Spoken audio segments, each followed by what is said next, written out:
Yes, first of all Wood's dispatch जो था, इसमें चार्ल्स वुड का नेम आपने बताना है कि चार्ल्स वुड जो थे, ही गेव सम सजेशंस।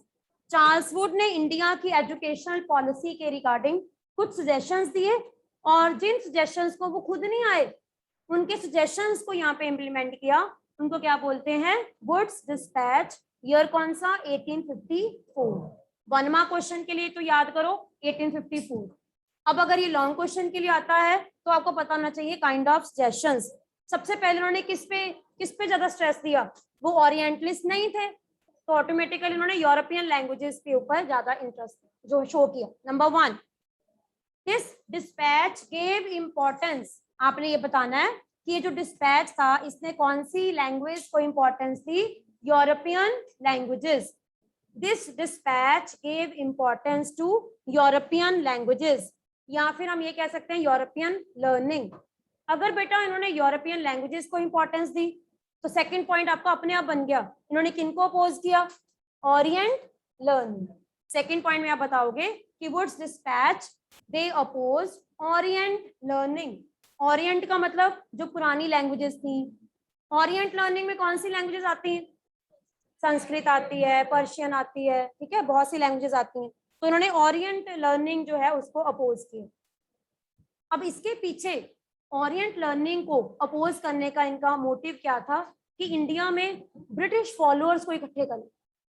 अगर लोग ब्रिटिश को फॉलो करेंगे तो उनकी बनाई हुई चीजों को खरीदेंगे, उनकी बनाई हुई चीजों को खरीदेंगे तो फायदा किसका होगा? ब्रिटिशर्स। तो अल्टीमेटली इन्होंने ये भी सजेशन दिया कि अगर ब्रिटिश को फॉलो करेंगे तो they will buy British goods. तो अल्टीमेटली थर्ड नेक्स्ट पॉइंट में आप बता सकते हो, they wanted to appreciate British culture. वो चाहते थे कि जो इंडियंस हैं, they wanted to appreciate British culture by Indians. वो चाहते थे कि इंडियन जो हैं वो ब्रिटिश कल्चर को अप्रिशिएट करें, ताकि उनको फॉलो करें और उनके जैसे क्लोथ और उनकी गुड्स जो हैं वो खरीदना शुरू करें। They wanted to appreciate British culture by the Indians, कि जो इंडियंस हैं वो ब्रिटिश कल्चर को फॉलो करें ताकि उनकी बनाई हुई गुड्स को खरीदें। Next, he wanted to improve knowledge for civil servants। Civil servants यहाँ पे मतलब है आईएएस ऑफिसर्स जो होते हैं। he wanted to improve knowledge। हाँ, चार्ल्स वुड का जो सजेशन था, he wanted to improve the knowledge for civil servants। वो इंडिया से सिविल सर्वेंट्स आते थे, आईएएस ऑफिसर्स, जो ब्रिटिशर्स को आंखें बंद करके फॉलो करें। एक आईएएस ऑफिसर क्या करता है? पॉलिसीज बनाते हैं और मिनिस्टर्स के अंडर काम करते हैं, एडमिनिस्ट्रेशन एफर्ट देखते हैं। तो वो इंडियंस को सिविल सर्वेंट बनाना चाहते थे जो आंखें बंद करके ब्रिटिशर्स का हर यस नो फॉलो करे। तो इसलिए वो इंडियंस को वो नॉलेज देना चाहते थे जिससे कि इंडियंस जो हैं वो एक अच्छे लॉयल सिविल सर्वेंट्स बन सके। यहाँ पे सपोज सिविल सर्वेंट का मतलब क्या कि मिनिस्टर की हर सही बात को भी गलत, या हर गलत बात को भी मतलब उनके आगे कुछ अपोज ना करे। मैं इसका ना एग्जांपल देती हूँ, जैसे कथप्पा, बाहुबली है ना। कथप्पा ने मेन अपनी लॉयल्टी किसको दिखाई थी? क्वीन को। हाँ, चाहे वो रॉन्ग भी कर रहे थे but he was not able to oppose, और जो उन्होंने ऑर्डर दिया उस ऑर्डर को फॉलो किया, क्योंकि उसकी लॉयल्टी जो थी वो किसकी तरफ थी? क्वीन की तरफ। ऐसे ही वुड्स डिस्पैच ने ये सजेशन दिया कि इंडिया में वो नॉलेज लेकर आओ जिससे कि आपको ऐसे सिविल सर्वेंट मिले जो आपको आंखें बंद करके आपके ऑर्डर्स को फॉलो करें। किनके ऑर्डर्स को? ब्रिटिशर्स के ऑर्डर। तो ये सिविल सर्वेंट्स चाहते थे कि वो आंखें बंद करके ब्रिटिशर्स को फॉलो करें, ठीक है। और ये क्या चाहते थे? They wanted to teach them duties. Duties कैसे करनी है ये सिखाना चाहते थे उनको, कि सिविल सर्वेंट हैं या जो लोग ब्रिटिशर्स के अंडर काम करना चाहते हैं वो कैसे ड्यूटीफुल हों। दे वांटेड टू, या डिस्पैच में चार्ल्स वुड का मेन मानना था, they wanted to teach them sense of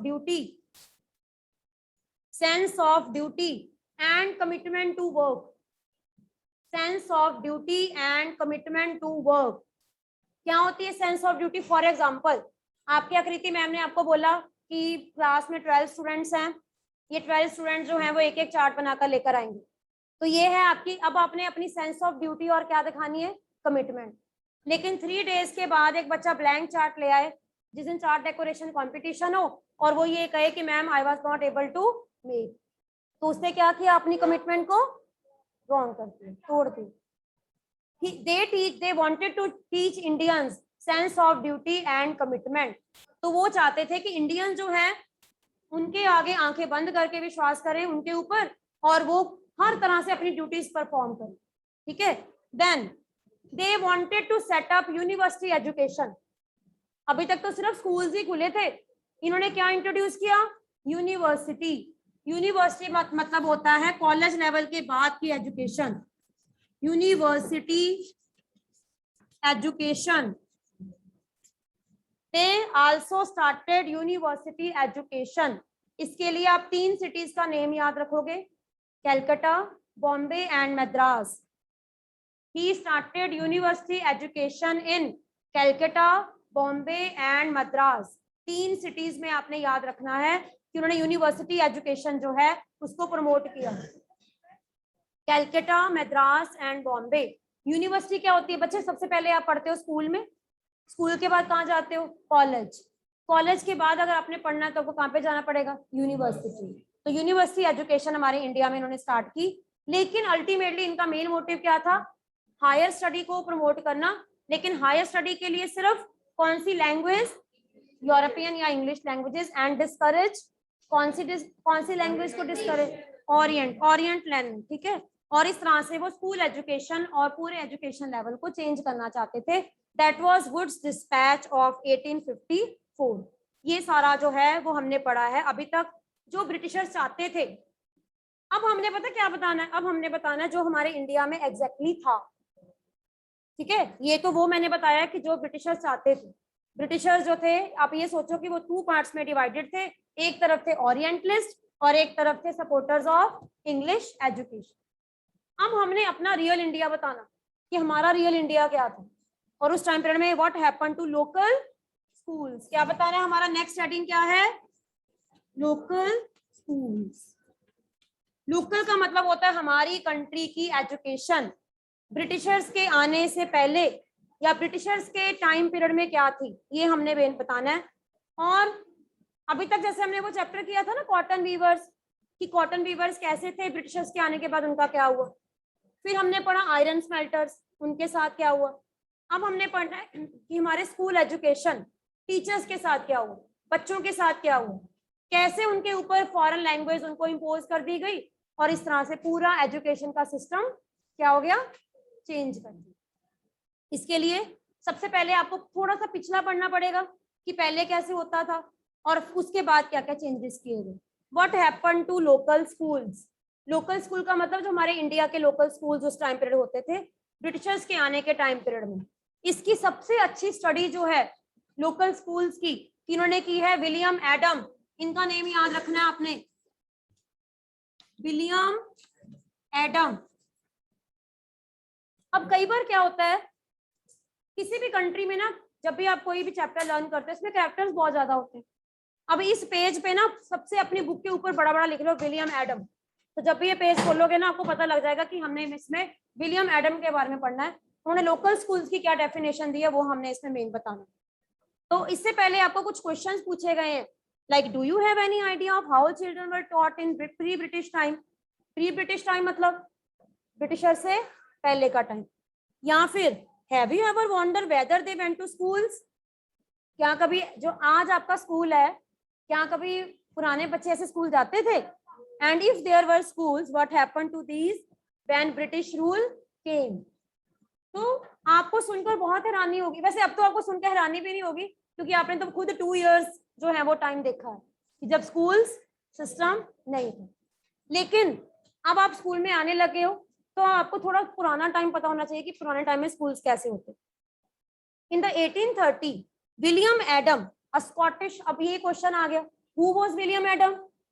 Scottish missionary. तो यहाँ पे स्कॉटिश वर्ड जो है, कंट्री कौन सी? स्कॉटलैंड।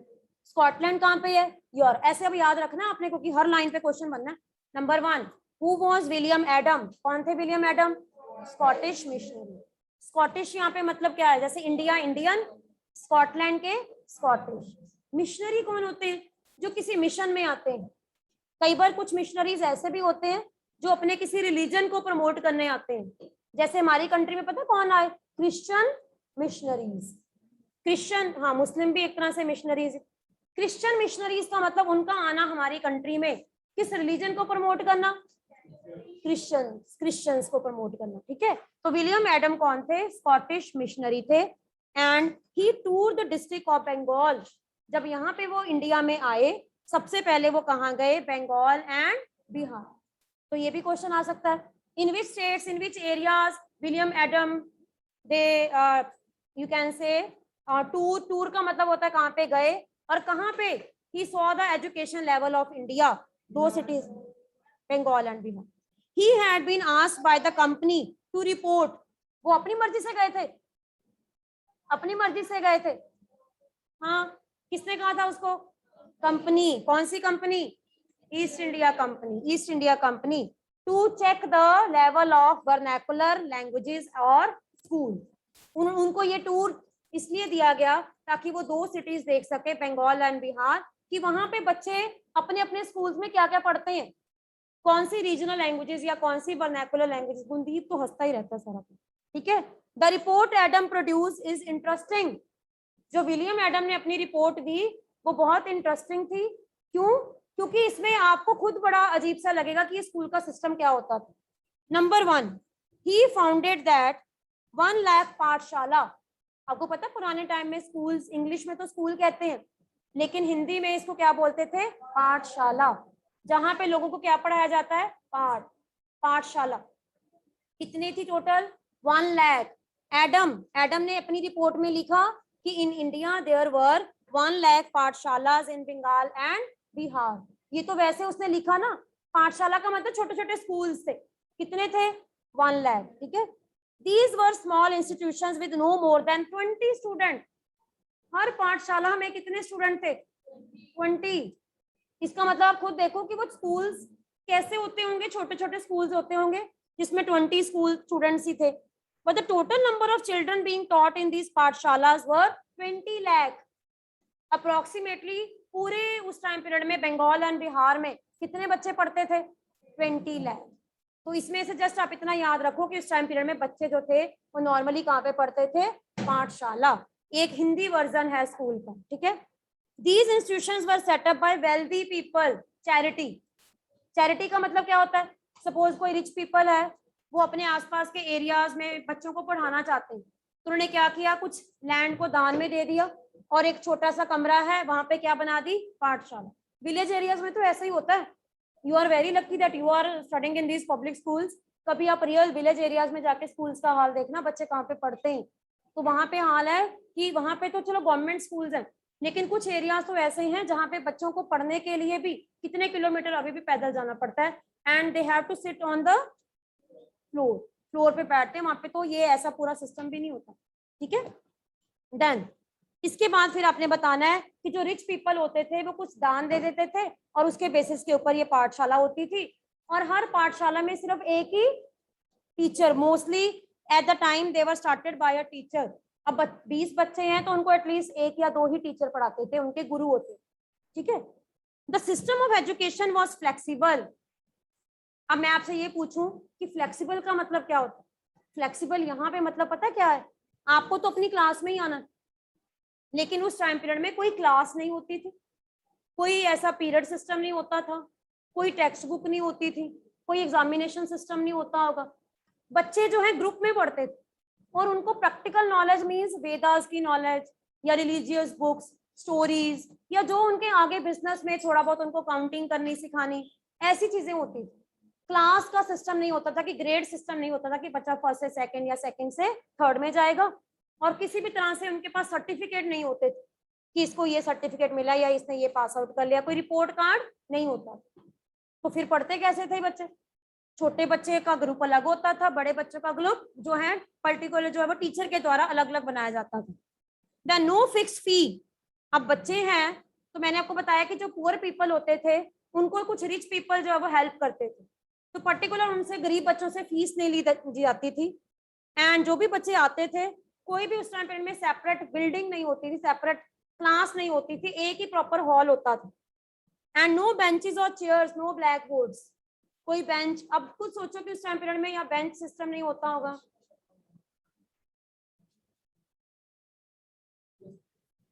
हाँ जी, नो अटेंडेंस, अटेंडेंस भी नहीं होती थी बेटा।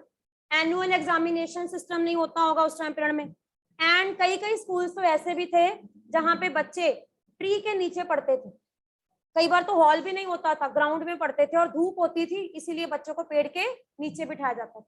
इतनी गरीबी थी उस टाइम पीरियड में इंडिया में।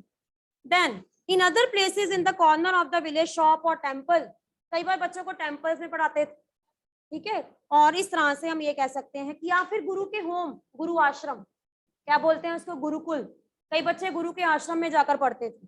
फी dependent upon the income of the parents, तो फीस जो होती थी ना उस टाइम पे, यहीं से ट्रेंड चला गुरु दक्षिणा। क्या कहते हैं गुरु दक्षिणा? गुरु दक्षिणा का मतलब होना कि हाँ, मतलब पेरेंट्स जो हैं अपनी अपने, जैसे हम कहते हैं कि जितना कोई रिच होता था उतना उस गुरु को देते थे इन द एंड, जब बच्चे की एजुकेशन खत्म हो जाती थी। ऑरली कॉपीज वगैरह नहीं होती थी, और माइंड में होता था, सारा कुछ माइंड में होता है। मतलब हम सोचे ना कि आप लिखते हो तो लिखा हुआ नहीं, जो आपके माइंड में वही याद रहे। कोई एनुअल सिस्टम, एग्जामिनेशन सिस्टम भी नहीं होता होगा उस टाइम पीरियड में, ठीक है। द रिच हैड टू पे मोर, और ऑटोमेटिकली जो रिच होते होंगे वो ज्यादा पे कर देते होंगे as their level. And system of education was totally oral. Oral का मतलब, ओरल का मतलब without, without text book and notebooks. आपकी तरह वो प्रोजेक्ट रिपोर्ट या फाइल्स नहीं बनाते होंगे, है ना। देन इसके बाद not separated into different class, उनकी क्लास भी नहीं होती थी, अलग अलग सारे जो है अलग अलग एज ग्रुप के होते थे, लेकिन उनको एक ही ग्रुप में कर दिया जाता था। एंड सिट टुगेदर, लेकिन बैठते इकट्ठे थे, क्योंकि गुरु उनको कुछ नॉलेज ऐसी देते थे जो उनके लेवल के अकॉर्डिंग होती थी, एज के अकॉर्डिंग।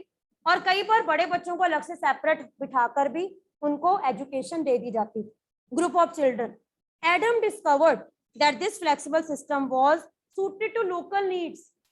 आपको पता है उस टाइम पर में बंगाल बिहार में ना मोस्टली क्या होते हैं, फार्मर्स, फार्मर्स के जो बच्चे होते हैं ना उनको फसल का काम भी करना पड़ता है, काटने के टाइम भी एंड सोइंग के टाइम भी। तो उस टाइम पीरियड में फ्लेक्सिबल का मतलब होता है जिस टाइम पीरियड में पेरेंट्स अपने बच्चों से काम करवाते थे खेतों में, तो उस पर्टिकुलर टाइम पीरियड के लिए गुरुकुल बंद हो जाता था।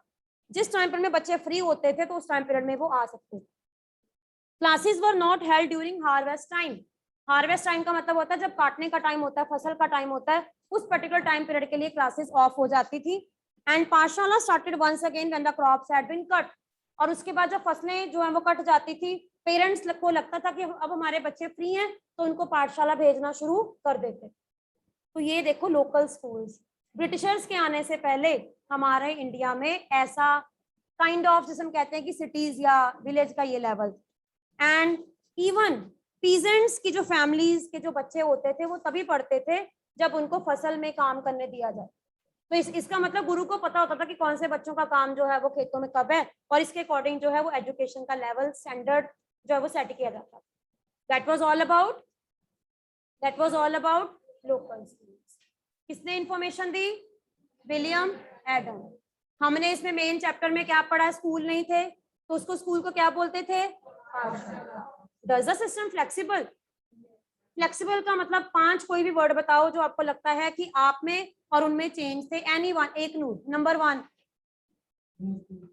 No school building, no text book and no notebooks. Third, no classes आपकी तरह 7th 8th 6th 5th ऐसी नहीं थी, और यूनिफॉर्म भी नहीं थी। नो बेंचेस, हाँ, और no oral, no annual exam, no attendance, oral education. Oral education का मतलब है कि टीचर बोलते थे, बच्चे सिर्फ सुनते, बुक्स भी नहीं होती थी। वो जस्ट स्टैंडर्ड एक सिंपल होता ना कि वेदास पढ़ाने बच्चे, मैंने आपको, जैसे मैंने आपको रामायण बतानी, मैंने आपको लैंग्वेज बतानी, लैंग्वेज सिखानी है, रटानी नहीं है, रोट लर्निंग नहीं करवानी। मैंने आपको ये बताना कि बेटा ये क है, तो आपको देख के पता होना चाहिए क है।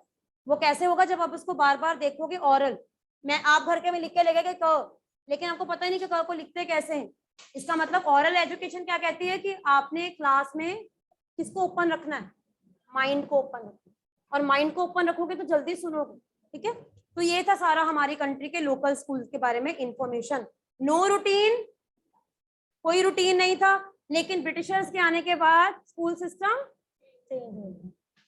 बच्चे यूनिफॉर्म में, अब यूनिफॉर्म टाई, क्या हमारे कभी राजा जो है उनको टाई पहनते देखा है? तो ये कल्चर किन्होंने इंट्रोड्यूस किया, ब्रिटिशर्स ने। तो कहीं ना कहीं हमारी कंट्री में ब्रिटिश एजुकेशन सिस्टम को बहुत फॉलो किया गया, क्योंकि हम उनके अंडर रहे और आज भी हम उनके कल्चर को, ब्रिटिश कल्चर को फॉलो करते, ठीक है। तो काफी हद तक हमारी कंट्री में कुछ चेंजेस इंट्रोड्यूस किए गए। आगे हम पढ़ेंगे कि अब बेचारे टीचर्स के ऊपर इसका क्या इम्पैक्ट पड़ा, बच्चों के ऊपर इसका क्या इम्पैक्ट पड़ा, सारे सिस्टम को कैसे चेंज कर दिया। यूनिफॉर्म सिस्टम का मतलब क्या होता है? यूनिफॉर्म का मतलब ये नहीं कि आपने जो यूनिफॉर्म पहनी है, यूनिफॉर्म का मतलब होता है सेम सिस्टम।